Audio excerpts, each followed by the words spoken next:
तो उम्मीद है आप लोग खैर आफियत से होंगे। मैं हूं आमिर हक और आप सुन रहे हैं आवाज़े हक। जनाब, आज का मुद्दा बड़ा ही गंभीर और महत्वपूर्ण है।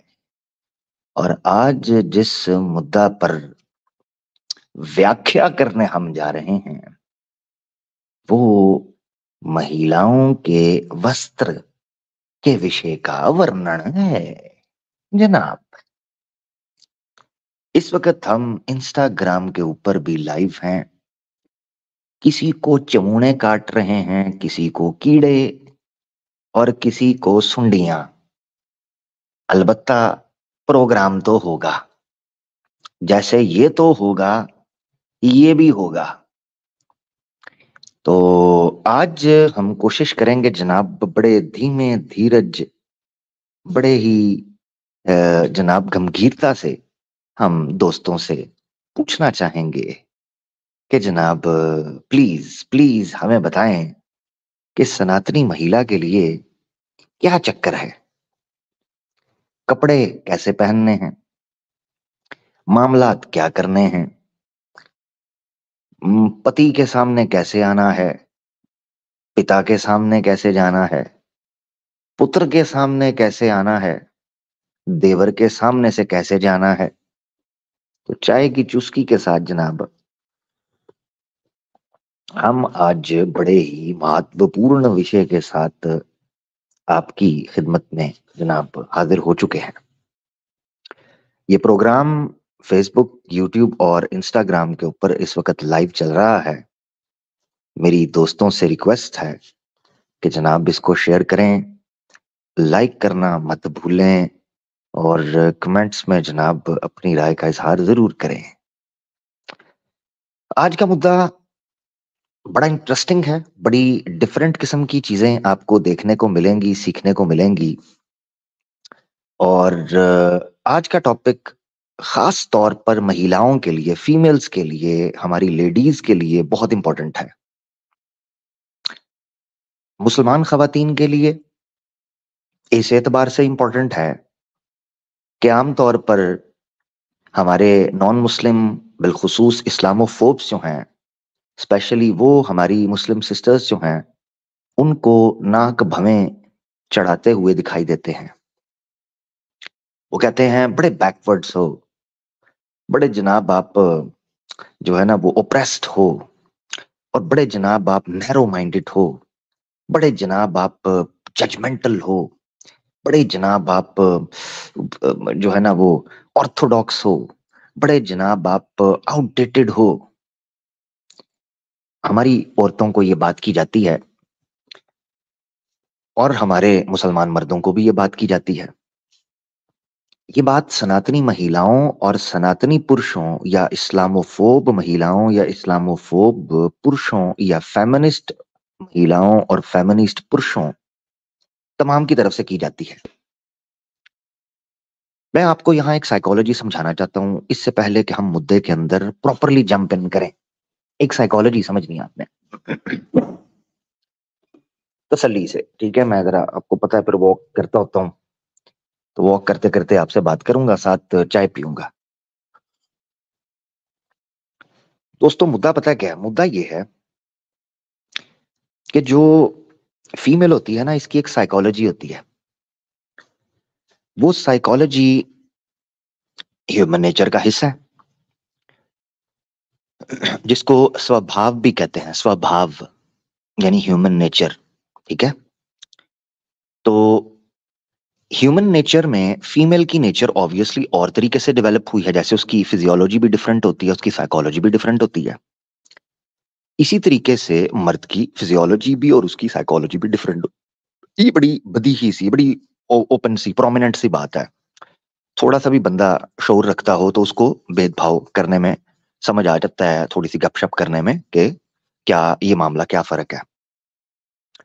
मगर जो मैंने आपको बेसिक साइकोलॉजी समझानी है ना इब्तदाई तौर पर, क्योंकि आगे बहुत इंपॉर्टेंट इंफॉर्मेशन है जिसको मैंने शेयर करना है, और सनातन के शास्त्रों से डिफरेंट एंगल से हम चीजों को देखेंगे, और इसी तरीके से कुछ और भी हिस्ट्री के झरनों में हम घूम कर आएंगे और इतिहास के नशेबो फराज से कुछ मोती चुन लाएंगे। तो आज जरा हमारे साथ बंधे रहना है, जुड़े रहना है, खास तौर पर महिलाओं ने।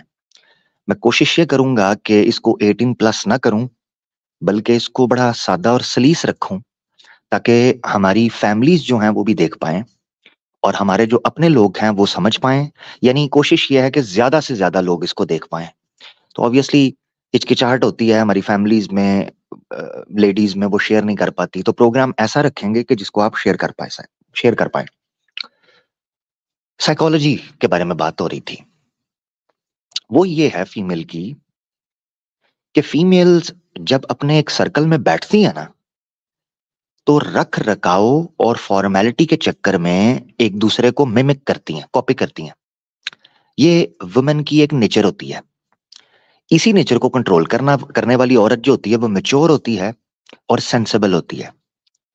मिसाल के तौर पर मर्दों में बहुत कम आपको ये चीज नजर आएगी कि वो देखा देखी या रख रखाव में कुछ चीजें करते हैं, मगर कंपैरेटिवली कम है।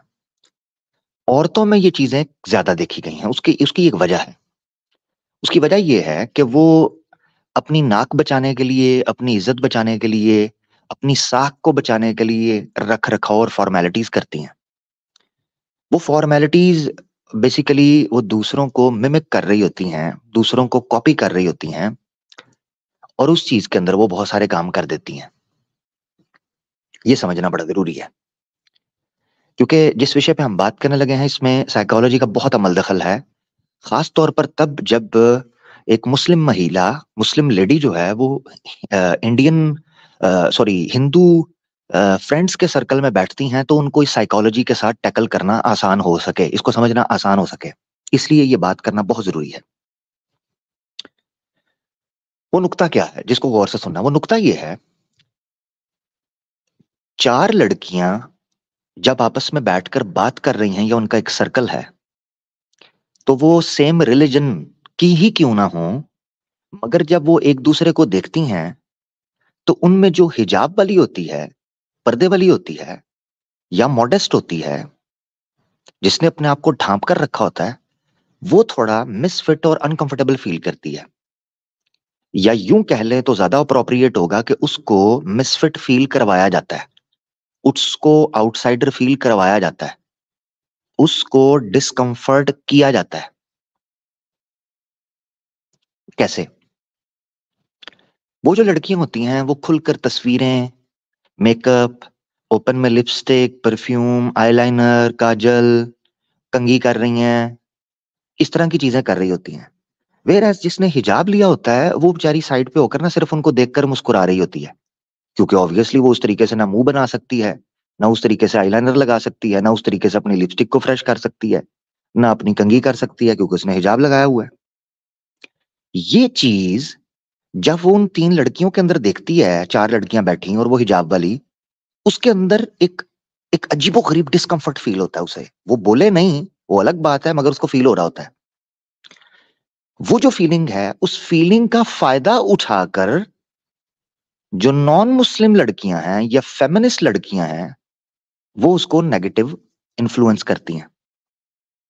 और यही वजह है कि हमने कई हिजाब वाली लड़कियों को देखा है, जब वो नॉन हिजाबियंस के साथ, नॉन हिजाबी लड़कियों के साथ बैठती हैं, 3 या 4 महीने, 5 महीने, 6 महीने, मैक्सिमम साल गुजरता है, उनका निकाब हटता है, स्कार्फ रह जाता है, फिर अबाया हटता है, सिर्फ स्कार्फ रह जाता है, फिर स्कार्फ हटता है, दुपट्टा रह जाता है, फिर दुपट्टा हटता है, गले में रह जाता है, फिर गले से भी निकल जाता है।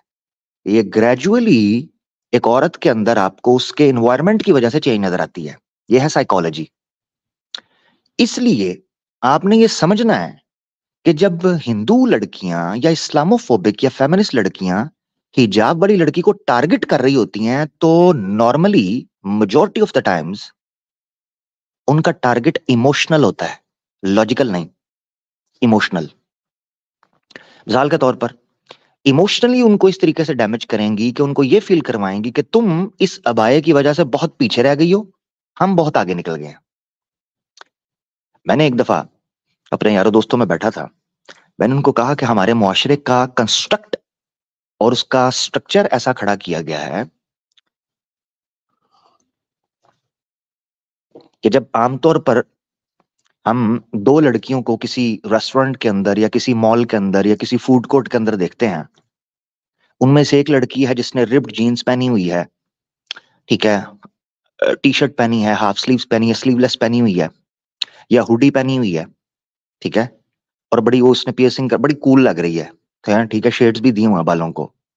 और एक तरफ दूसरे टेबल के ऊपर ऐसी लड़की बैठी है जिसने हिजाब पहना हुआ है, मॉडेस्ट है। तो मैंने कहा आप बताओ, जो आजकल माहौल बन गया है उसमें से किसको आप कूल और एजुकेटेड और बड़ा सोफिस्टिकेटेड और बड़ा मॉड स्क्वाड समझोगे दोनों में से? उन्होंने कहा ऑब्वियसली जिसने पैंट शर्ट पहनी हुई है। मैंने कहा इसका मतलब ये है कि हम लोगों ने बाय कर लिया है इस नैरेटिव को कि एजुकेशन का ताल्लुक आपकी ड्रेसिंग के साथ है, ठीक है, सिविलाइज्ड या सोफिस्टिकेटेड होने का ताल्लुक आपकी अपीयरेंस के साथ है, जबकि इसका ताल्लुक आपकी नेचर और आपकी साइकोलॉजी के साथ होना चाहिए था, जो कि बोलने के बाद या बात करने के बाद या जानने के बाद पता चलेगी, उससे पहले तो पता ही नहीं चल सकती। कैसे मुमकिन है कि जस्ट आप एक बंदे की अपीयरेंस को देखते हैं और आप उसको जज करें कि ये आदमी पढ़ा लिखा होगा, यानी अच्छी घड़ी पहनी, अच्छा फोन रखा, अच्छी गाड़ी, अच्छा पैंट कोट, वो पढ़ा लिखा होगा? नहीं, ये जरूरी नहीं है। तो आपने ये सबसे पहले इस बेस को हमारी खवातीन ने समझना है कि आपको क्या स्पून किया हुआ नैरेटिव स्वॉलो करना है, या आपने जेन्युइनली स्टैंड लेना है कि आप किस चीज को ओन करते हैं, कौन सी चीज, व्हाट थिंग इज और what sort of thing is better for you. आपके लिए क्या चीज अच्छी है, इसका फैसला आप कर रहे हैं या आपसे करवाया जा रहा है। ये बहुत इंपॉर्टेंट नुकता है। सो स्टार्टिंग विद दिस, असल आजादी इन चीजों के अंदर नहीं है कि आप कितने नंगे पंगे फिरते हो, किस तरह के कपड़े पहनते हो। असल आजादी ये है कि जो आप कर रहे हो क्या वो आप चाहते हो, क्या आप अपनी स्वयं इच्छा से ये काम कर रहे हो या आप मिमिक कर रहे हो अपने इर्द गिर्द के माहौल को। सो ये था उस सारे का सारा क्रक्स जो मैं आपके सामने रखना चाह रहा था, एक ह्यूमन और पर्टिकुलरली एक फीमेल साइकोलॉजी को सामने रखते हुए कि हमारी औरतों को आजादी का मतलब समझाना चाहिए। यानी अजीब मुअम्मा है, अजीब एक रहस्य है कि एक लड़की कर्नाटका की, वो अपनी स्वयं इच्छा से हिजाब पहनना चाहती है, उसको बैकवर्ड कहा जाता है, और वो लड़की जो अपनी स्वयं इच्छा से हिजाब नहीं पहनना चाहती उसको सिविलाइज्ड कहा जाता है। इसका मतलब ये है कि आप लोगों ने एक मन से करने वाले काम को तो एजुकेटेड और सिविलाइज्ड नहीं कहा, फ्रीडम नहीं कहा, बल्कि आपने धर्म छीनने को फ्रीडम कहा है।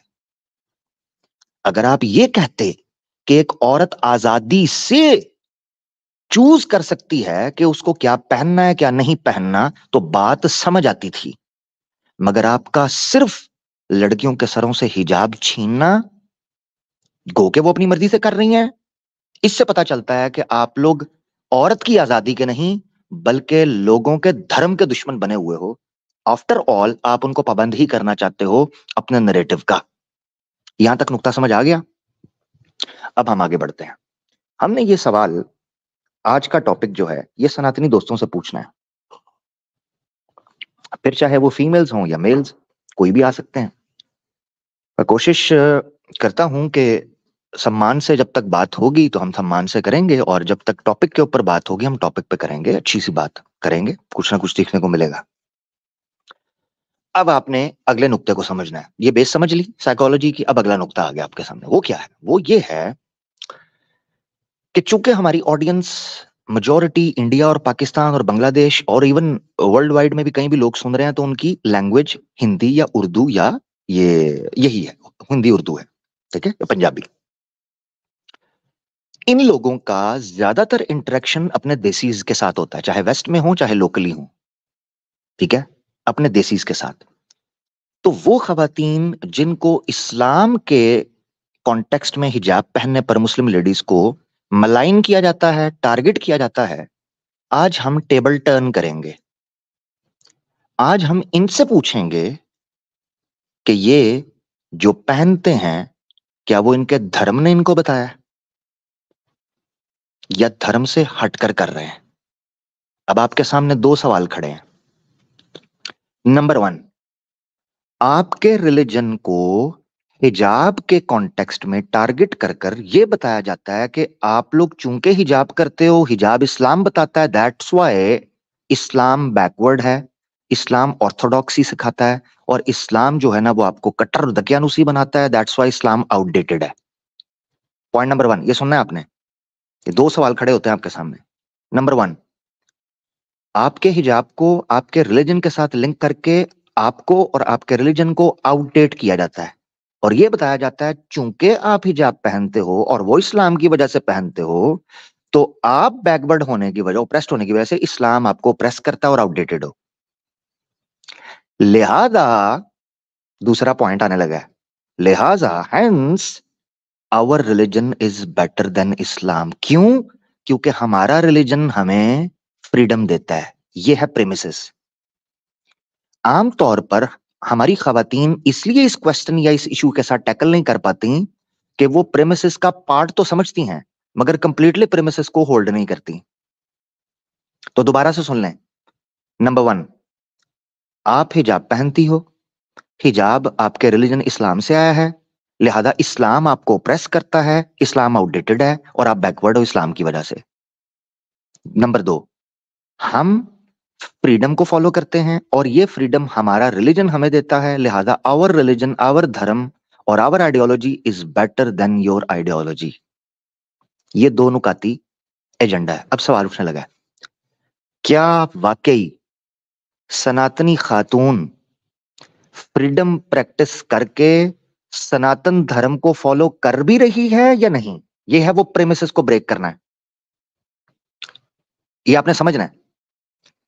क्या सनातनी खातून जब पर्दा नहीं करती, हिजाब नहीं करती, अपने जिस्म को नहीं ढांपती, क्या वाकई ये फ्रीडम उसको सनातन धर्म दे रहा है या नहीं?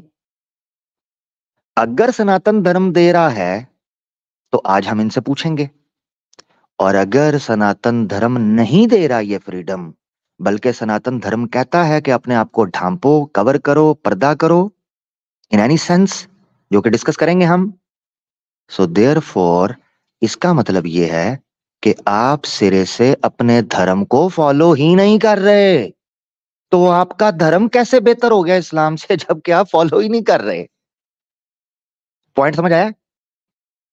जब आप अपने धर्म को फॉलो ही नहीं कर रहे तो फिर खुद को और अपने धर्म को हमसे बेहतर कैसे बता सकते हो हिजाब के कॉन्टेक्स्ट में? उसकी वजह क्या है? क्योंकि खुला रहने से आपके धर्म ने रोका था, नंग धड़ंग से सनातन धर्म ने रोका था, लिहाजा आपने सनातन धर्म को भी फॉलो नहीं किया।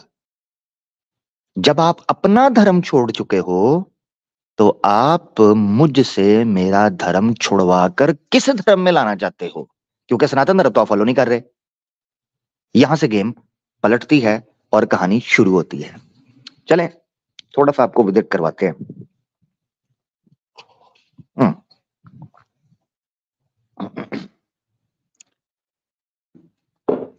जल्दी से आप लोग शेयर कर दें जी। अच्छा, तो याद रखें, धर्म को फॉलो ना करने की वजह से धर्म बेहतर नहीं होता, धर्म को फॉलो करने की वजह से धर्म बेहतर होता है। सनातनी महिलाएं जो नंग धड़ंग कर रही हैं वो सनातन धर्म को फॉलो नहीं कर रही कि प्राउड टू बी हिंदू है, और मुसलमान औरत बैकवर्ड इसलिए है क्योंकि वो रिलीजन को फॉलो कर रही है। प्रैक्टिस करने से रिलीजन की उत्तमता का पता चलता है, ना कि नॉन प्रैक्टिसिंग होने से। तो आज मैं ये सवाल रखूंगा भी दो तरीके से। पहले चलते हैं एक आर्टिकल की तरफ। एक आर्टिकल आपको दिखाना चाहता हूं मैं, ठीक है जी? तो यहां से आज की हमारा सब्जेक्ट शुरू होगा। ये इंडिया टुडे का आर्टिकल है जी, ठीक है?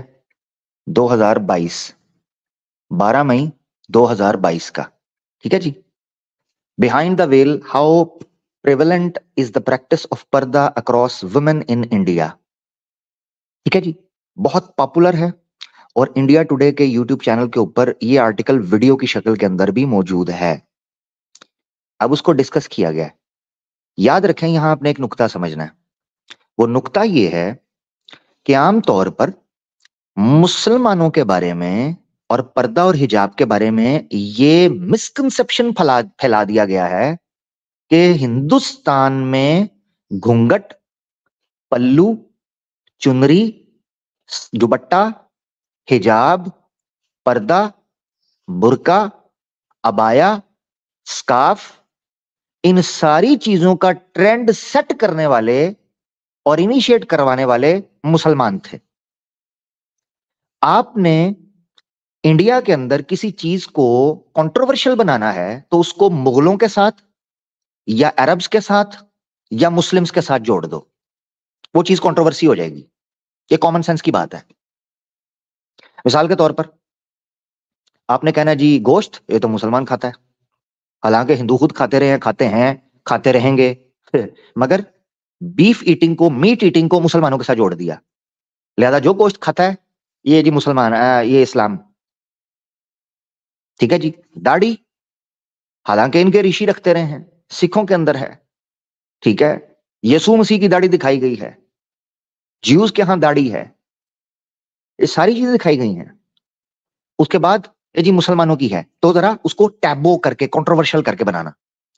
तो ये नुक्ता आपको समझना चाहिए कि इंडिया के अंदर खास तौर पर आपने अगर किसी चीज को कंट्रोवर्शियल बनाना है, उससे नफरत करवानी है लोगों को, उसको मुगलों के साथ या अरब्स के साथ जोड़ दो।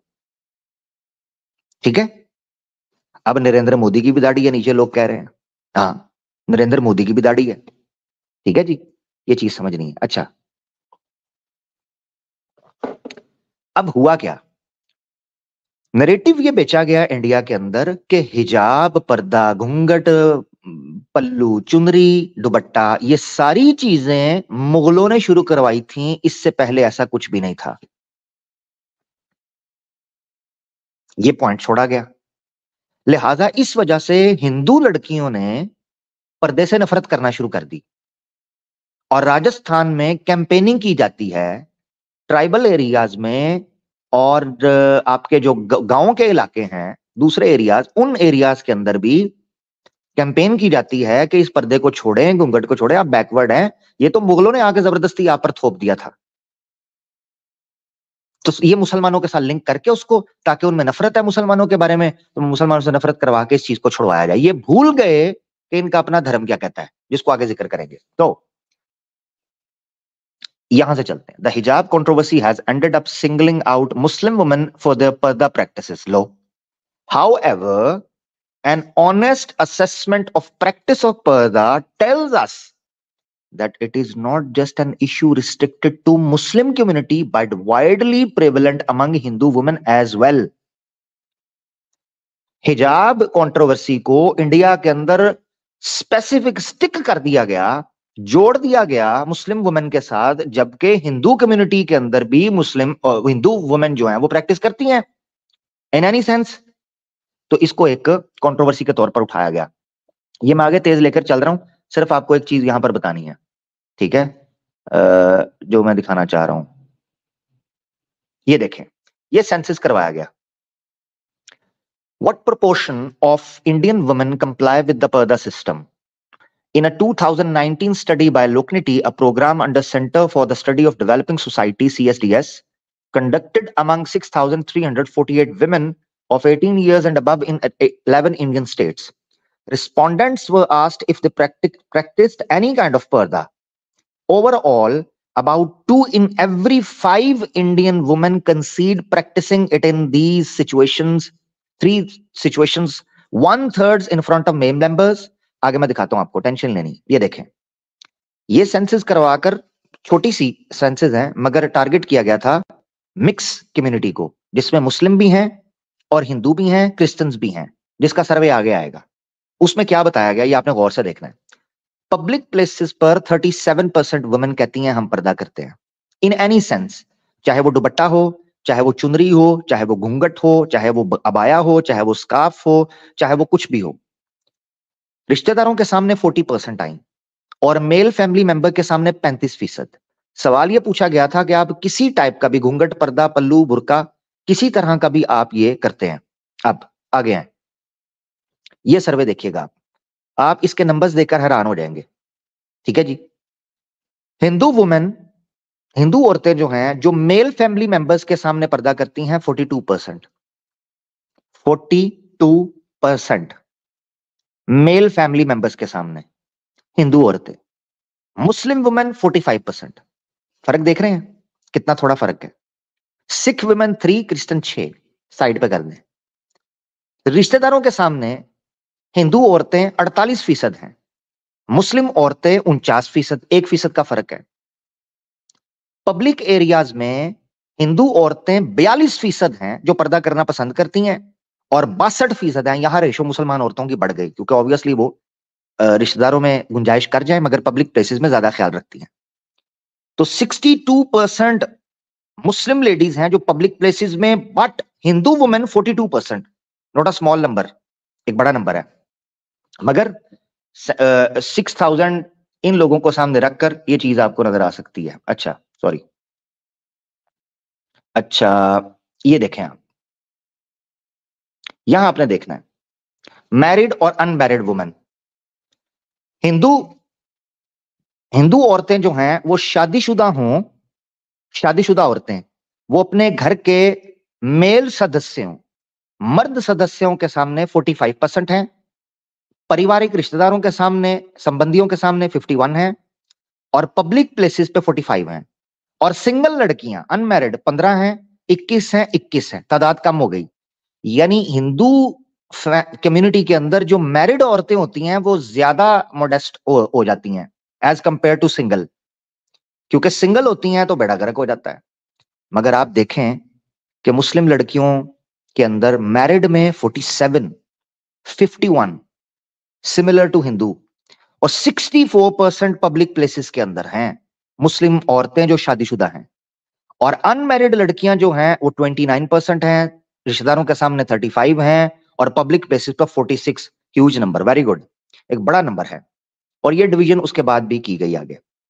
खैर, हायर एजुकेशन के जरिए ये नॉन लिटरेट और up to primary, up to matric, ये सारी चीजें पढ़ी लिखी लड़कियां। अब यहां देखना चाहिए कि जो पढ़ी लिखी लड़कियां हैं, यानी कि इंटरमीडिएट जिन्होंने किया है, पब्लिक प्लेसेस पे 30% कर रही हैं। कॉलेज और यूनिवर्सिटी जाने वाली लड़कियां 24% है, यानी ड्रॉप हुई हैं। ठीक है, बड़ी तादाद में। नॉन लिटरेट लड़कियां जो हैं उनकी तादाद बड़ी है, 46% है पब्लिक में, 50% है रिश्तेदारों के सामने। इसमें मिक्स है, यानी इररिस्पेक्टिव वो हिंदू हैं या नहीं है। खैर, वापस चलते हैं। ये आपने देख लिया, ये चीज दिखानी थी, जिसमें मकसद ये था कि आपके साथ एक छोटा सा सर्वे रखा जाए। बड़ा छोटा सा, यानी समझ ले कि बड़ा एक टाइनी सा सर्वे है, जिससे आप कॉन्सेप्ट को समझ सके कि क्या मामला है। अब मैं आपको दिखाना चाहता हूं एक आर्टिकल, जिसमें, बल्कि मेरे ख्याल से ये पर्दे से रिलेटेड है, उसको हम सेकंड सेकंड सेगमेंट में रखेंगे उस आर्टिकल को। सॉरी वेट, हाँ सेकंड में रखेंगे। अब हम डिस्कस करते हैं एक मजे की चीज, ठीक है जी, और वो है मनुस्मृति। मनुस्मृति, इसको पहले डिस्कस करेंगे। अच्छा जी, इसको डिस्कस करना इसलिए जरूरी है कि ये 3 श्लोक मैं पढ़ने लगा हूं। 3 श्लोक, आपने इन 3 श्लोकों को देखकर बताना है कि एक स्त्री के बारे में क्या कहा गया है। ठीक है, ये आपने देखकर बताना है। ये मैं आपके सामने रख रहा हूं। ये जी मनुस्मृति और द्वितीय अध्याय, यानी कि द्वितीय अध्याय है दूसरा चैप्टर। ठीक है, और इसका श्लोक बनेगा 213, 214 और 215। ये पहले हम 213 और 214 पढ़ते हैं, दूसरे अध्याय का 213। इसको सारे